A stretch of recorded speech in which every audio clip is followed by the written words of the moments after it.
খার্চি মেলা একদিকে যেমন রাজ্যের ঐতিহ্যবাহী একটি ধর্মীয় অনুষ্ঠান, পাশাপাশি প্রতি বছর রাজ্যের বিভিন্ন প্রান্তের ছোট বড় কিংবা মাঝারি একটা অংশের ব্যবসায়ীরা এই মেলার কটা দিন অধীর আগ্রহে অপেক্ষা করে থাকেন। মেলা শুরু হতে না হতেই বিভিন্ন দূর দূরান্ত থেকে নানান প্রকারের ব্যবসায়ীরা তাদের পসরা সাজিয়ে মেলাতে সামিল হন। এবারেও রাজ্যের বিভিন্ন প্রান্ত থেকে ব্যাপক সংখ্যক ব্যবসায়ীরা নানা প্রকারের পসরা সাজিয়ে দুটো পয়সা লাভের জন্য অপেক্ষায় রয়েছেন। তবে গতকাল অর্থাৎ খার্চি উৎসবের তৃতীয় দিনে ভিলেন হলো বৃষ্টি। বিভিন্ন অংশের ব্যবসায়ীদের সাথে কথা বলে জানা যায়, খার্চি উৎসবের শুরুর দিন থেকেই এভাবে বৃষ্টির প্রকোপে তাদের এবার ক্ষতির সম্মুখীন হতে হচ্ছে।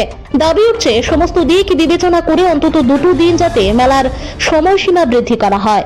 খুবই ভালো, তাহলে তো আমরা কোনো মতে এখন বন্ধ পাইতে দিতাম, কারণ এরা ভাড়া টাড়া যা অনেক খরচ আছে, তার বেতন, টাকা ভাড়া, গাড়ি ভাড়া অনেক খরচ হয়ে মানে যাবে। যদি ভাড়া তাহলে আমরা একটু এখন পর্যন্ত আপনার কীরকম হচ্ছে ব্যবসা বাণিজ্য? না খুবই খারাপ। ডেলি আমার 15,000 টাকা এখানে খরচ, এর মাঝে আমদানি করি না 10,000 টাকা।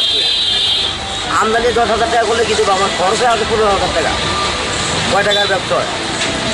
1,000 টাকা ডেলি ব্যবসা করতে হয়, বিরাট লসা আছে মনে ব্যবসায়ী খুব খারাপ, ব্যবসায়ী খুবই খারাপ। আর যে বৃষ্টি আমরা তো বিরাট লস, অন্তত না হলে 4 লাখ টাকা লসটা করবো।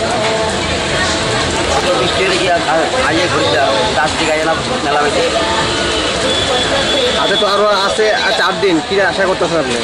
ওই বৃষ্টি যে আকাশের নমুনা তো মনে হয় না যে আমরা মেলা ভালোভাবে বুঝা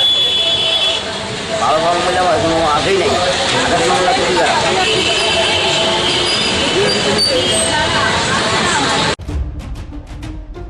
ব্যুরো রিপোর্ট, ত্রিপুরা নিউজ 8।